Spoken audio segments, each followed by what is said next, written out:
Bonjour, Zenith Mystery School.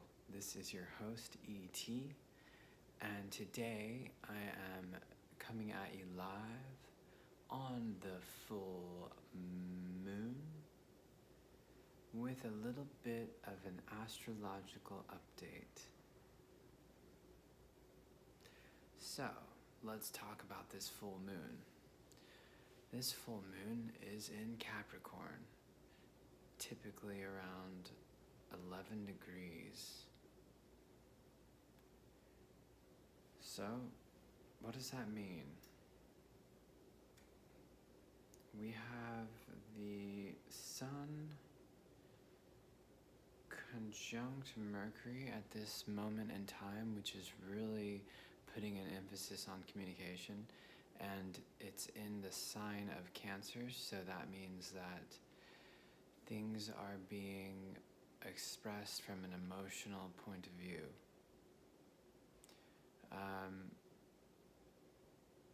Moon is currently in Capricorn, which is ruled by Saturn. Saturn is in Pisces. It just went retrograde.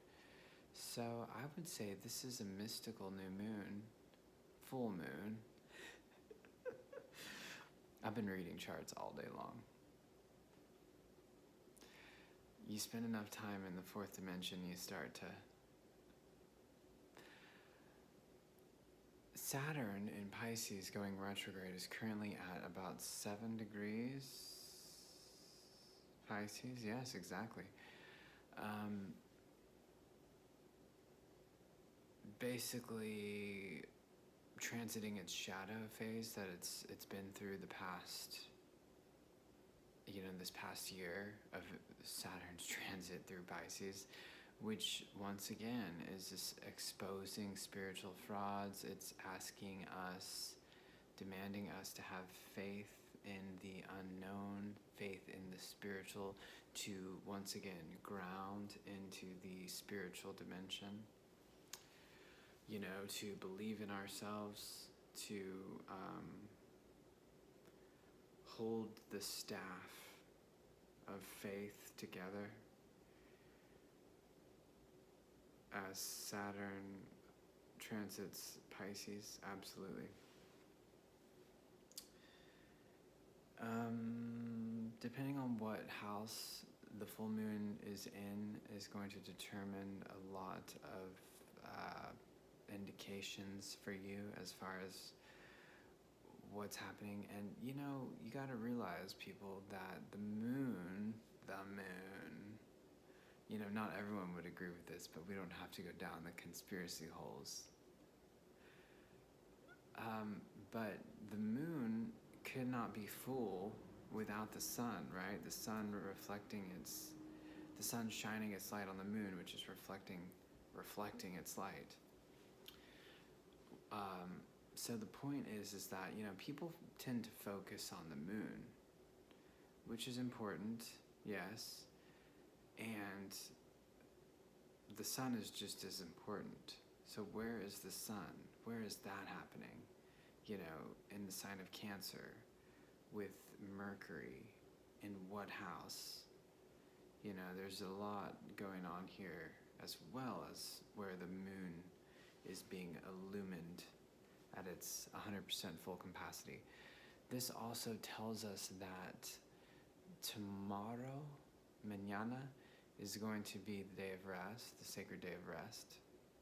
So prepare to sleep in, prepare to do nothing, prepare to enjoy the day as a vegetable.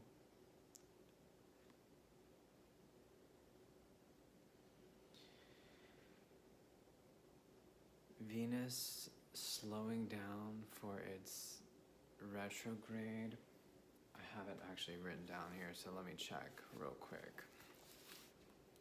Been reading lots of charts. Lucky me, I've been reading lots of charts. Venus goes retrograde July 23rd. Is what I have written here. I hope that's correct. if it's not correct, then everyone I did readings for today has false information, so that sucks. But no, it probably is correct. So we have a whole month of Venus moving extremely slow. It's going to be slowing down in the sign of Leo before she begins her retrograde through the sign of Leo. Venus is currently conjunct Mars in the sky. Not for long, but yes, the past week and now and a few days from now it will continue. Mars is trekking along, soon to enter the sign of Virgo, where it will get pretty particular. And Mars in Virgo is a good analytical, it's like a surgeon, because Virgo is so particular. Venus and Mars in Leo, in the sign of Leo, is extremely creative and expressive and extroverted. And we are going to have a lot of Venus in Leo, because Venus will be in Leo until, it's going to go retrograde on the 23rd.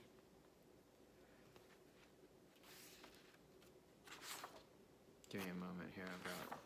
I've got hella books written about all kinds of crazy shit. So yeah, Venus goes retrograde on July 23rd is what I have written here. And then Venus retrogrades for 40 days and 40 nights. That's where we get that whole thing.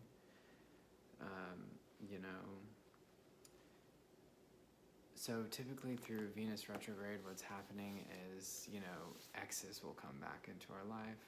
We will be tested. We will be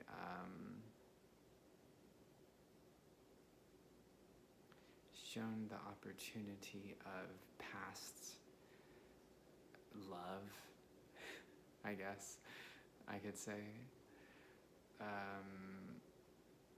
It's a reflective time, especially of all the time that Venus had transited through the sign of Leo. So it's going to be retrograding basically through the end of July and the entire month of August. And it's finally going to slow down after its 40 days and 40 nights and move direct again in September, on September 4th. So that's when Venus goes direct, and Venus will continue to be in Leo for September as well. And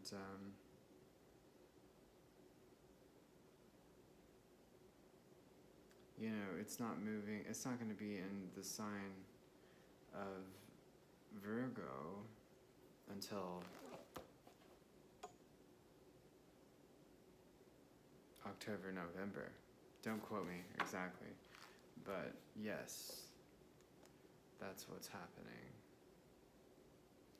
So we've got a big month ahead of us. Of course, I will check back in with you on the new moon.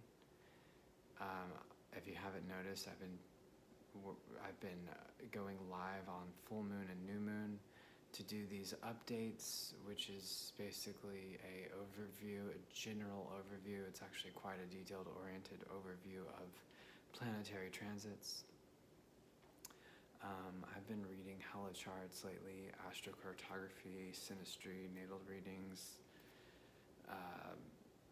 I can't even think of all the things that I've been doing, but it's been a lot.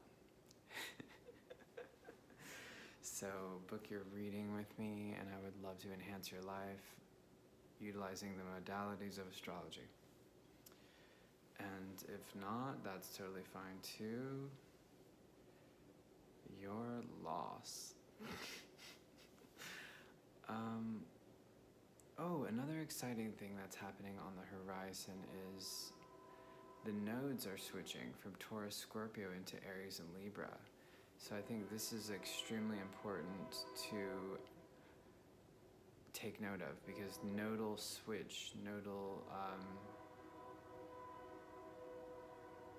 transits really only occur about 2.5 years, once every 2.5 years or so. So the past 2.5 years we've had Taurus, Scorpio, and now we're moving into Aries, Libra, which is a focus on self and the other. There's going to be a lot. It's going to put the emphasis on Mars. Mars is god of war. It's a malefic. Mars is concerned with self. In the south node, K2 will be in the sign of Libra. So we're going to have a lot of focus on personal development. We're going to have a lot of focus on spirituality. We're going to have a lot of focus on the individual, the I am, the Aries energy. So if you have planets in Aries, you're going to get a boost. You're going to get an amplification of them. And if you don't like Aries, well, I'm sorry, because the next 2.5 years is going to be very Aryan, just like the past 2.5 years has been a focus on Taurus and Taurian things, Venus things. We've seen things such as the market, the housing market, go up and down, inflation, because Taurus rules money. It's the second house of treasure, Venus, right? So with emphasis on Mars, with emphasis on Aries, we're going to be seeing things that, have to do with war, have to do with weapons, with battle, with self-expression, with the self-love, with the individual. Because sometimes being nice and being too nice, and trust me, I know, being a people pleaser is actually more destructive. It's actually more harmful than, standing up for yourself,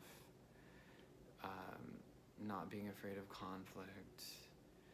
You don't have to be rude to people necessarily, but there is an art of not just being a doormat.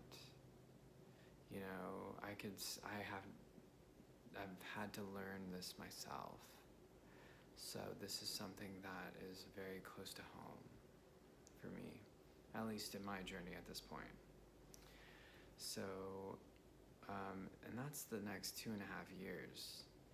So this is pretty important, as well as long term, what I'm talking about. It's not just going to happen in a flash. Let's get the exact date on when the nodes switch.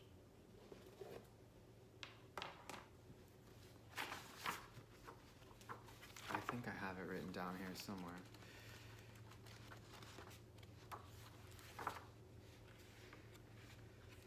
Ooh, I'm also doing transit readings, so if you want to know, I just did a reading for someone. I was like, let's look 12 years in the past. Let's look 7 years in the future. What's going to happen? That's a long time. It's a big reading.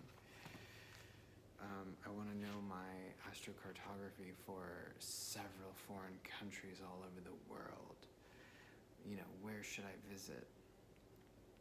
Okay, give me a moment. Tuesday, the 18th of July, the nodes switch. Okay, so that's the date. The 18th. So what? You've got 15 days. You've got 2 weeks. And then we have the nodal switch, which is big. It's a big one, guys. It's going to shift the vibe of the whole collective for the next 2 and some change years. So be prepared for that. Yeah, full moon is fun, but it's just one day out of the month, and we get another one soon. I'm talking about 2 years. Venus will be in Leo for don't even ask me, for several months. What house is Leo for you? What does that mean for you? Where are you feeling this? Where is this hitting you?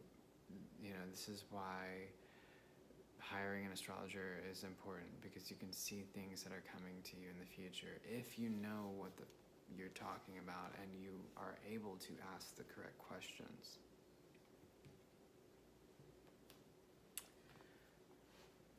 Okay, what else can I tell you? Oh, I think it's pretty exciting and powerful that Pluto has moved back into Capricorn, where it will be for a while, really for the rest of the year. Can you believe that?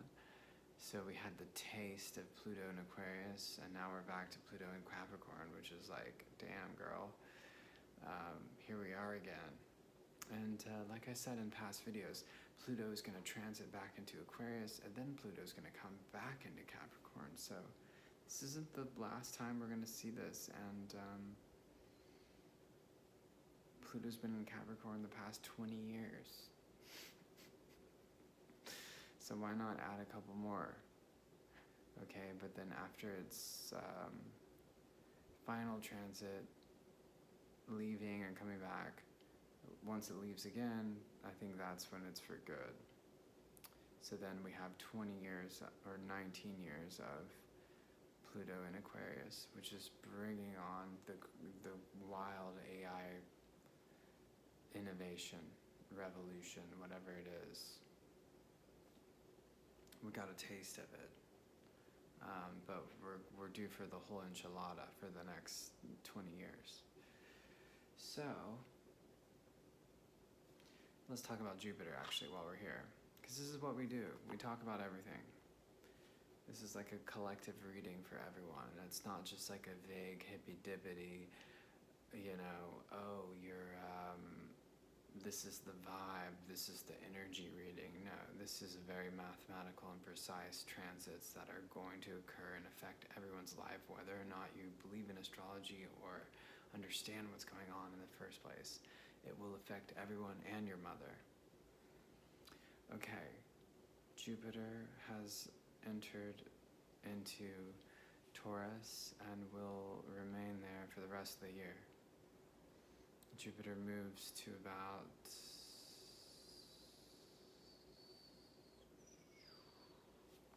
let me check, I've got it written down.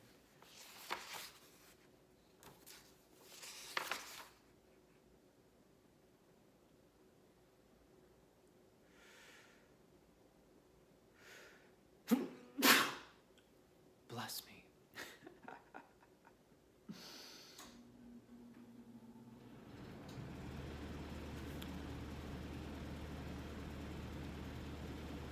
That vent is a little bit too loud, eh? So Jupiter is going to be in... Let me turn this thing off. I'll be right back.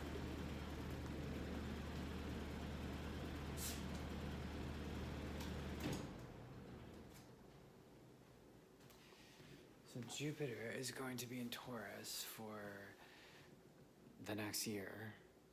It's going to move all the way to mid-Taurus, and then it's going to retrograde all the way back to where it is now, basically, and even some change. So at this point, we can say that Jupiter is setting its shadow phase,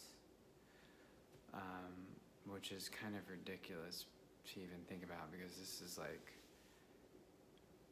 half a year of what we're talking about. The main thing that's going on right now is Venus retrograde. That's going to occur at the end of the month. And you'll feel it. Venus is slowing down, girlfriends. Venus is slowing down, and we call that in astrology stationing.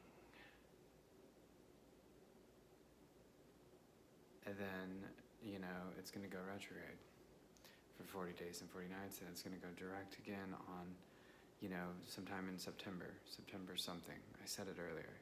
I hope you're writing this down. And then it's going to resolve its shadow and then move finally into Virgo, sometime in October, late September, October, November even. We'll have another reading before then, so I'll fill you in with the gaps. What else? Let me think. Yeah, this is a heavy full moon because Sun in Cancer puts emphasis on the moon, but Moon in Capricorn is kind of just, it's enterprising, it's kind of cold, it's calculative, it's ruled by Saturn. Saturn's in Pisces, so it's mystical. This is a kind of an interesting one, but it's not all about the moon, guys. It's also about the sun, and it's also about Mercury conjunct the sun. So, there's a lot of communication, there's a lot of expression going on.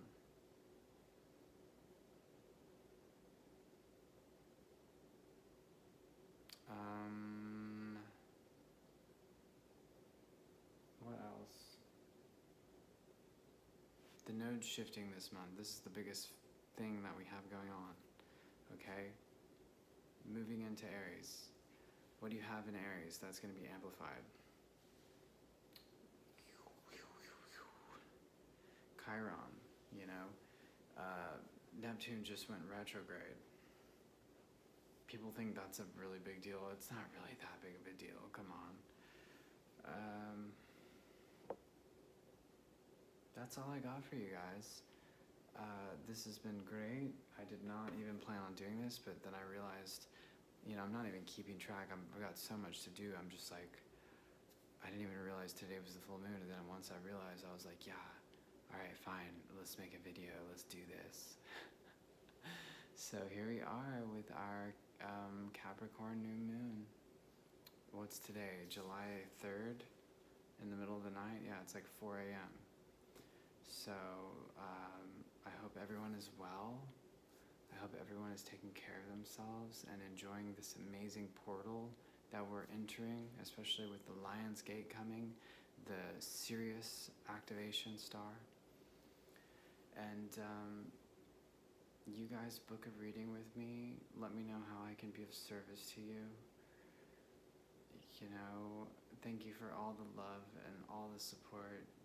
It's been quite a journey, and I do appreciate it. And I will be checking in with y'all in the next video real soon. And much love to everyone. You guys, thank you so much for supporting Zenith. And we have a lot of beautiful things coming, so namaste to everybody. And we shall be in contact.